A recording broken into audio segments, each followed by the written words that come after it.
Alright, so in this video we will start the second chapter, the basic quantum theory, and we'll begin with our discussion with qubits. We're going to talk about the concept of the state of a qubit, and we'll give the mathematical formalization. But first let's begin with what a classical bit is. Now, a classical bit is a Boolean value that can either be in the basis state 0 or 1, but it can't be on both states. Okay. A quantum bit, on the other hand, so qubit stands for quantum bit. It's the smallest kind of information which is designed for quantum systems. A qubit can be in the basis state 0 or 1, but it can also be simultaneously in both basis states. So we denote these basis states by a special kind of notation. This is called the ket notation. The basis state 0 is denoted by ket 0, and we also have ket 1. Ket notation,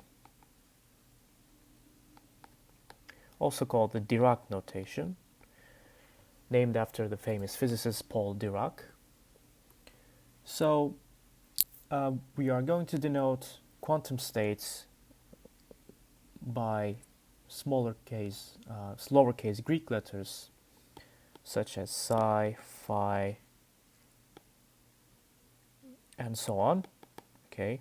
Occasionally we may also use uppercase letters. Okay, so general state of a qubit then is a linear combination of the states in the canonical basis, in the 0-1 basis. Okay, so this is called the canonical basis. So then I can write any qubit in the form of alpha ket 0 plus beta ket 1. So a general state of a qubit is a linear combination, or in other words, superposition of the canonical basis. So, of course, we need that alpha and beta. These are complex numbers, such that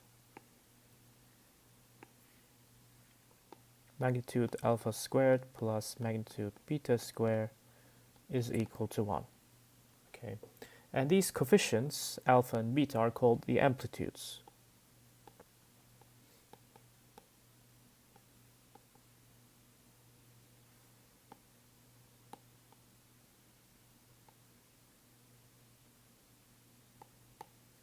Amplitudes.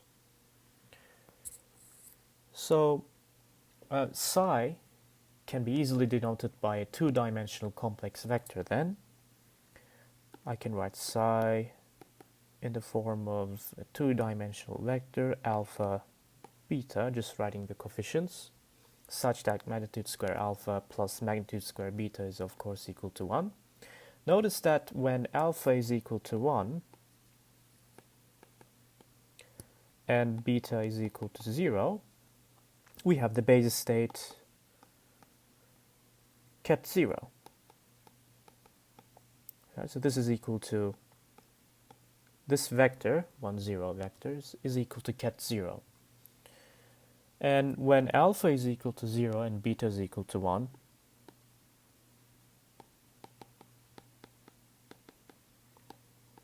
we have the other basis state, ket 1, and it is the vector represented by 0, 1. Okay, so ultimately a qubit can be viewed as a unit-length vector in a two-dimensional complex vector space, also called, we're going to call it a Hilbert space. It's an complex inner product space. So, but we will see that whenever we measure a quantum system, the state of a system will collapse into a classical bit. Okay, it's going to lose its superposition property. You might also ask, well, how are those qubits implemented? Okay, what is the how do we physically how can we physically perceive them? How can we physically implement the information of a qubit? There are a couple of ways to achieve this. One way is to imagine that a qubit could be represented by one of the two possible states of an electron, being in the ground state or being in the excited state, for example, right? Or we can imagine the state of a qubit as a photon, either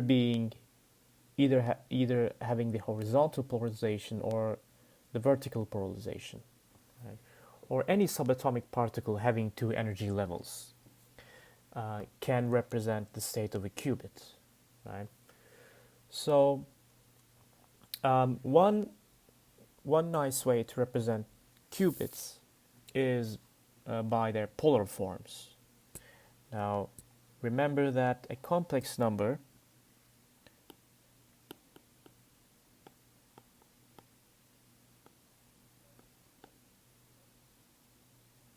let's say C. So we know that magnitude C squared is equal to actually C times complex conjugate of C, right? So this is equal to A plus BI times A minus BI, and when we multiply it, this is equal to A squared plus B squared. In fact, given any complex number C of length 1, okay, we can visualize C as a vector in the unit length circle. So let's imagine a circle of unit length.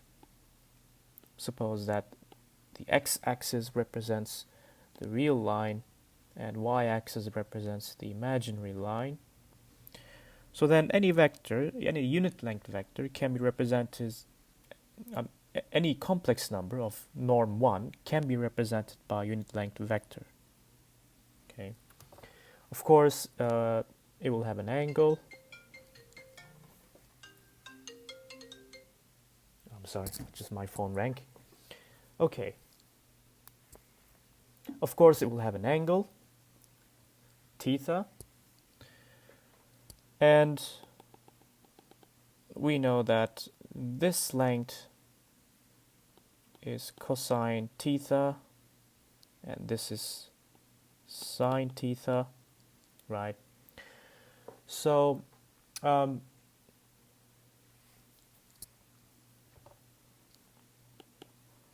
so then any complex number can be written as rho magnitude times cosine theta plus I sine theta. And we know from Euler's formula that actually e to the I theta is equal to cosine theta plus I sine theta. And particularly when theta is equal to pi, so this is Euler's formula.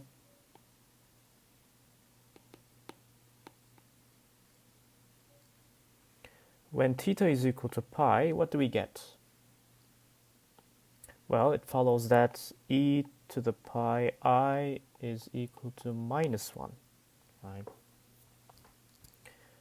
So we can simply write C as C equals magnitude times e to the I theta. Of course, if C is of length 1, then we can discard rho.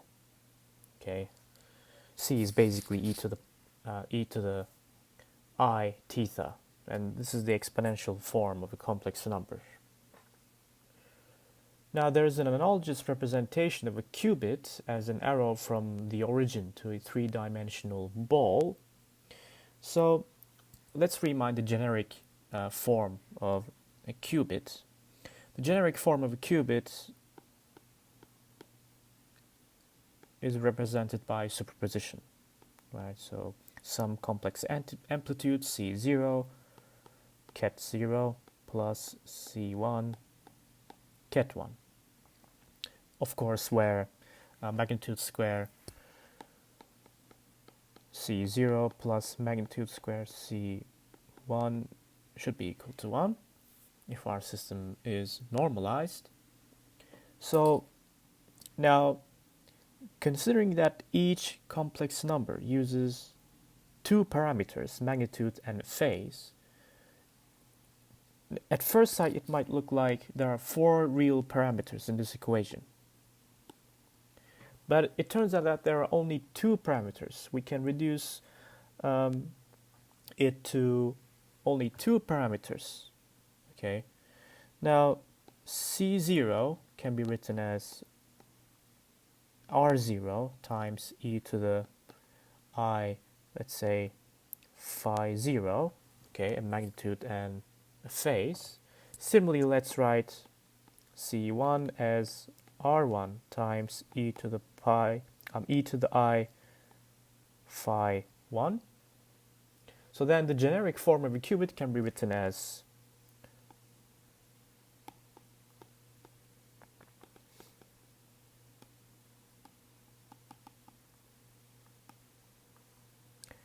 substituting C0 and C1 in this equation, we'll have psi is equal to R0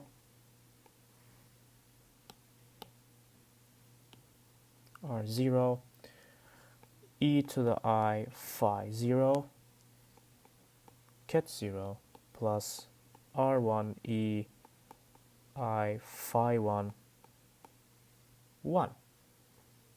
And defining R0 as cosine theta,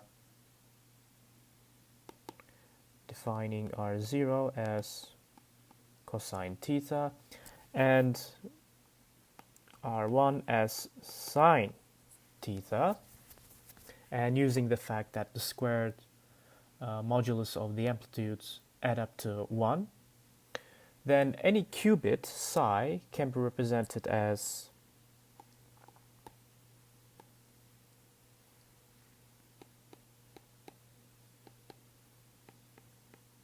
cosine theta 0 plus e to the I phi sine theta 1. Okay, so we have to note that only the relative phase between the coefficients of the two basis states has some physical meaning. Okay, so it doesn't matter if we multiply the whole state with a magnitude, it won't change the state physically, but the relative phase here is what matters. So we can take the coefficient of ket 0 to be a real number and non-negative.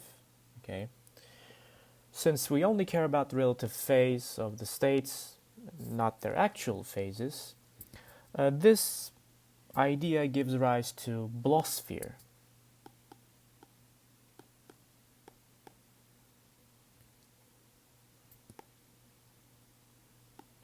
So Blasphemer is a three-dimensional ball.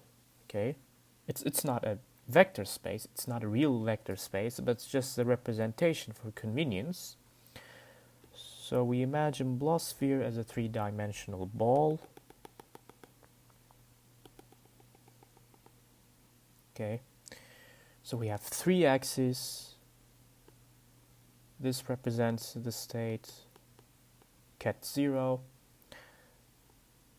We have the y-axis, and then we have the x-axis. A single qubit can be thought of as a unit-length vector in the three-dimensional Blasphemer. Okay, so This is psi. Of course, it's going to make an angle theta between the z-axis and another axis it's going to make is phi. Okay. So a qubit can be seen as a unit length vector in a Blasphemer. Okay. But this is not a real vector space. And the south pole, of course, represents the other basis state, 1. Okay. So theta here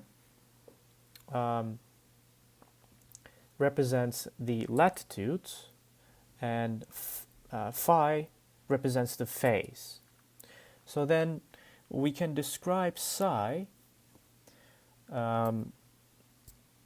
as, if we take the Blasphemer representation, psi will be equal to cosine theta over 2, 0 plus e to the I phi sine theta over 2, 1. And the reason we take theta over 2 instead of theta is for convenience. We can imagine this Blasphemer as 2 hemispheres. So when a qubit is measured in the canonical basis, in the standard 0-1 basis, the qubit collapses to a classical bit. All we get is a classical bit information. Okay, so it's going to collapse either to the north pole or the south pole of the Blasphemer. And rotating a vector around the z-axis, okay, is just changing the phase, phi, right?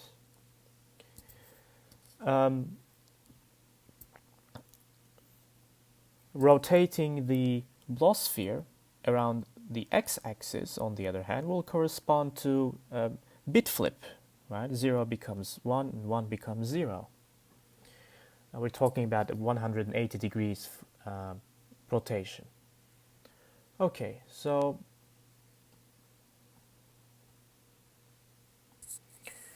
next thing to consider is that so far we've talked about single qubit systems, okay, but of course a single qubit system may not be very practical. It might not solve too many problems, so that's why we need multiple qubit systems. But how do we represent multiple qubit systems in the first place? Well, this is obtained by tensor products, okay, which we talked in the in the previous video. Let's give a short notation first.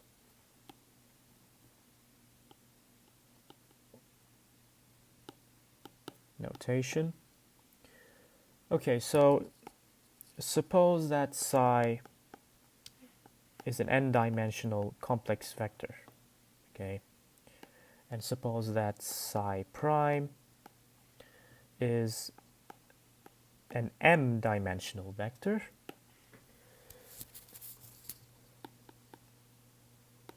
Then the tensor product of these two spaces, Cn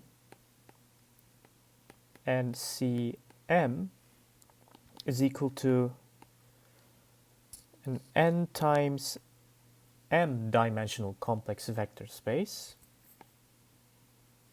And the tensor product of psi and psi prime can be just written as, sometimes we just ignore, we omit the O plus O times sign here, and we just write psi prime. Or we can use comma in between the states, like this, but most of the times we're going to use psi prime, okay, the tensor product of psi and psi prime. Now it's important to keep in mind that tensor product of vectors does not commute, okay, it's non-commutative.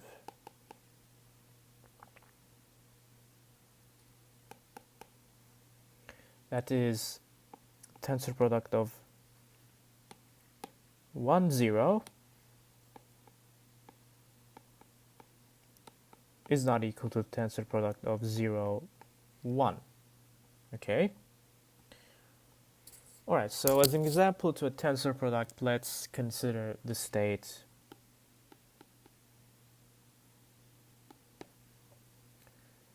phi, defined as 1 over square root 2, 0 plus 1 over square root 2, 1. Let's also consider the state psi. Let's say this is equal to 1 over 2, 0 plus square root 3 over 2, ket 1. Now the tensor product of these two qubits is then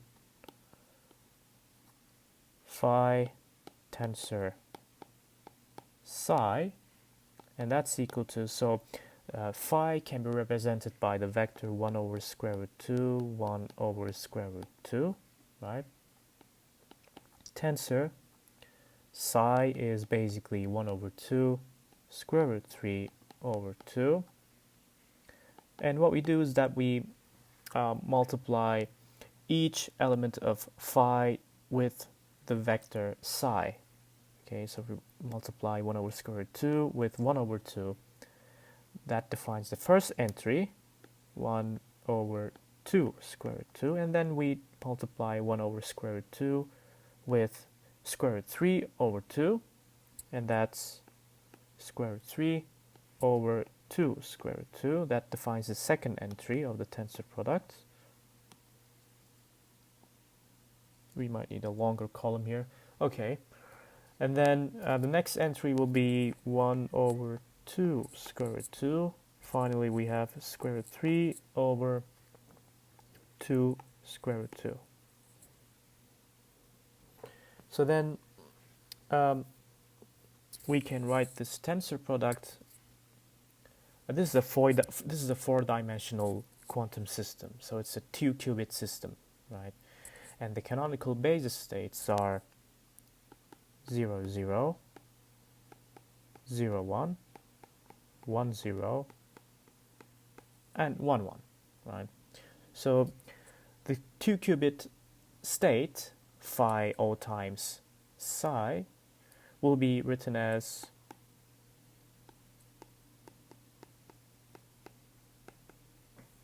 okay, so then the first amplitude is, the amplitude of 0, 0 is 1 over 2 square root 2, 0, 0, plus square root 3 over 2 square root 2, 0, 1, plus 1 over 2 square root 2, 1, 0, and finally we have square root 3 over 2 square root 2, ket 1, 1.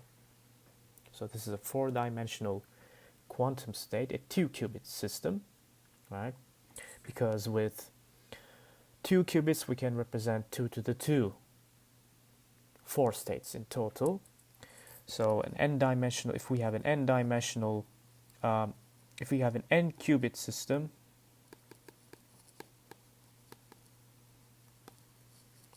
n-qubit system has 2 to the n basis states. Okay. Alright, so these basis states correspond to column vectors. So 0, 0, in fact, is 0 tensor 0, right? So what was ket 0? Well, it's 1, 0. Tensor 1, 0. So the 0, 0 basis state is represented by the column vector 1, 0, 0, 0. Okay, and ket 0, 1 is represented by the column vector 0, 1, 0, 0. Ket 1, 0 is represented by the column vector 0, 0, 1, 0. And finally, ket 1, 1 is represented by the vector 0, 0, 0, 1. Okay. Okay, so generally speaking, how do we implement an n-dimensional quantum system? Well, an n-dimensional quantum system um, will have log n qubits, of course, but an n-dimensional quantum system can be represented by the state of an n-dimensional quantum system can be represented by a particle that can be in one of the n many positions, or it can be represented by a system that might have one of the n many energy levels, or a photon that might be in one of the n many polarization directions. Okay. So if we generalize this, a state of an n-dimensional quantum system, the state of, let's write the general state, oops,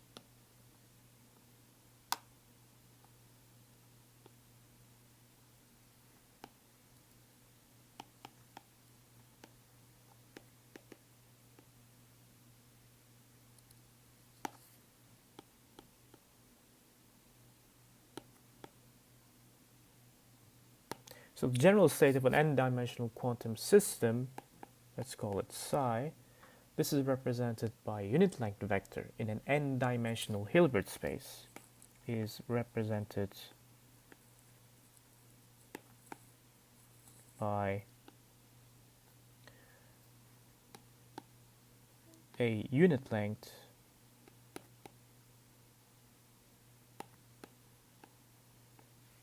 vector in an n-dimensional Hilbert space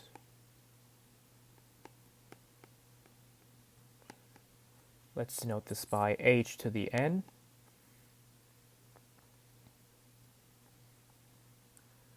So the general superposition can be written as psi equals C0, 0 plus C1, ket1 plus, so if we have an n-dimensional system, we will have n many basis states plus Cn minus 1, n minus 1.